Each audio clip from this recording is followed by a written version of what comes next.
Bismillahirrahmanirrahim. Assalamualaikum warahmatullahi wabarakatuh. Kita tadabbur Quran kembali. Sekali lagi ini bukan tafsir, hanya perspektif kita mencari keberkahan melalui perspektif Al-Quran. Dan semoga Allah mudahkan kita, semoga Allah berikan kita untuk menjadi hamba-hamba bertakwa gitu. Bismillahirrahmanirrahim. Tabarakalladzi biyadihil mulku wa huwa ala kulli syai'in qadir. Ayat ini menunjukkan sebenarnya ada dua tauhid yang harus kita tekankan. Pertama tauhid rububiyah, kedua tauhid uluhiyah, dan terakhir tauhid asma wa sifat. Tapi ini kita akan mukhtasar, kita akan ringkas seringkas-ringkasnya. Tabarakalladzi biyadihil mulku wa huwa ala kulli syai'in qadir. Tabarak, Maha suci Allah Subhanahu wa taala. Dia menegaskan bahwa semua yang Allah hadirkan, semua yang Allah ciptakan itu suci dan bersih, enggak ada yang kotor. Termasuk jika sana kita menemukan seorang pengemis yang mungkin terlihat bau, dia tetap suci di hadapan Allah Subhanahu wa taala. Karena semua yang Allah ciptakan suci, termasuk misalnya yang ada orang yang lahir dari awal kehidupannya sudah dia cacat fisik dan sebagainya, dia tetap suci. Artinya semua yang diciptakan tetap suci. Karena semua ciptakan suci, maka jangan sampai ada satu detik yang kita miliki, yang kita pikirkan atau terlintas dari pikiran kita menghina atau mengkerdilkan orang itu. Karena ingat, semua yang ada di bumi ini dan milik Allah Subhanahu dan Allah ciptakan. Dan karena Allah sudah ciptakan itu dengan sangat kebesarannya, maka sekali lagi tugas kita tidak boleh menghinanya, tidak mengkerdilkannya, termasuk dalam lintasan pikiran kita jangan ada zan-zan buruk dari setiap apa yang kita pikirkan itu. Biyadihil mulku, dan Allah Maha menguasai para raja-raja gitu. Dan Allah berhak mengambil kekuasaan siapapun yang Allah tetapkan ini. Artinya karena Allah yang menguasai para raja, kita jangan pernah sombong, jangan pernah kita memiliki sesuatu yang bukan hak kita itu. Termasuk kita memiliki handphone, jangan pernah kita merasa handphone ini milik kita.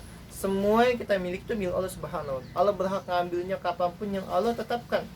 Allah berhak mengambilnya kapanpun yang tidak kita inginkan gitu loh. Wa huwa ala kulli syai'in qadir, dan Allah Maha tinggi dan Maha berkehendak. Karena wa huwa ala, Allah Maha tinggi, berarti kita makhluk rendah. Karena kita makhluk rendah, ya tawajuhkan diri kita, rendahkan diri kita di hadapan Allah Subhanahu wa taala gitu. Kulli syai'in qadir, dan Allah Maha berkehendak, dan Allah Maha memutuskan takdir. Yang kita butuhkan takdir kebaikan.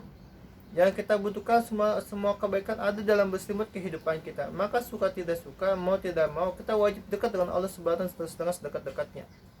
Jangan sampai ada satu detik pun yang kita miliki ada kemaksiatan yang kita lakukan. Jangan sampai ada satu detik yang kita miliki ada kerusakan pikiran, kerusakan amal perbuatan kita, atau yang bisa menghadirkan kemunkaran, kezaliman, kefasikan, termasuk kemaksiatan dalam kehidupan kita, ikhwan.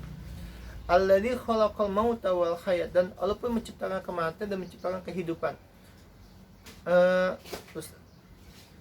Ustaz Amin Faisal saya pernah di semester 5 di Al-Hikmah, dia menegaskan alladzi khalaqal mauta wal hayat, Allah menciptakan kematian dan Allah menciptakan kehidupan. Kenapa yang pertama Allah ciptakan kematian baru kehidupan?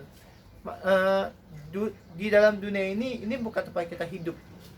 Ustaz Amin Faisal pernah menegaskan, dunia tempat kita tajribat, tempat kita mempersiapkan diri untuk menuju gerbang kehidupan. Apa itu? Itu kematian. Lalu dari gerbang itu menuju kehidupan kita, ke rumah kita, yaitu al-hayat. Ini kondisinya. Artinya yang itu poin berikutnya,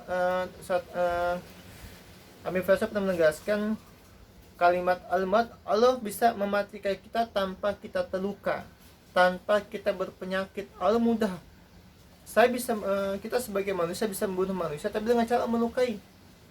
Bangsa jin termasuk hewan bisa membunuh kita dengan cara melukai, tapi Allah Subhanahu mematikan tanpa melukai itu. Artinya kebesaran Allah Subhanahu wa taala dan keperkasaan Allah Subhanahu wa taala. Dan Allah jelaskan kita tentang kematian dan kehidupan, liyabluwakum. Itu bentuk tazkirah, bentuk tarbiyah, bentuk pembinaan Allah buat kita semua gitu, supaya kita berpikir bahwa kita pasti akan mati, pasti kita akan mengikuti proses hisab yang setiap orang tuh takut menghadapinya gitu. agar saat kita berpikir tentang tarbiyah yang Allah berikan, ayyukum ahsanu amala, agar setiap amal kita, ahsanu amal itu berkualitas dan berprestasi. Ini konteksnya. Cara Allah mentarbiyah kita dengan cara tazkir, dengan cara memperingatkan, dengan cara mengingatkan kita gitu loh. Karena ketika Allah sudah memberikan tazkir, memberikan peringatan buat kita, maka saya lagi pastikan yang hadir dalam kehidupan kita adalah amal saleh dan amal ibadah. Jangan ada kerusakan dalam pikiran kita, jangan ada kerusakan dalam perkataan kita, jangan ada kerusakan dalam setiap apa yang kita lakukan. Ingat ya ikhwah, wahwal azizul ghafur, dan Allah Maha Perkasa dan Maha Pengampun. Ingat, setiap dosa-dosa kita di masa lalu, ingat Ghafur, dan Allah Maha Pengampun. Minta ampun pada Allah Subhanahu wa taala. Ingat, Al-Aziz, dan Allah Maha Perkasa. Allah bisa mencabut apa yang kita miliki, dan Allah bisa mengambil apa yang kita miliki. Hati-hati dengan kesombongan kita, hati-hati dengan cara hidup kita. Ingat, jadilah hamba Allah ahsanu amala, yang hanya dalam kehidupannya adalah hanya ada prestasi amal, hanya ada amal ibadah, hanya ada kebaikan. Ingat, falyakul khairat aw yasmut. Jadikan apa yang kita lakukan hanya ada kebaikan. Aw yasmut, jika kita tidak bisa melakukan kebaikan, maka diam itu lebih utama. Wallahu a'lam bishawab. Afwan minkum. Assalamualaikum warahmatullahi wabarakatuh.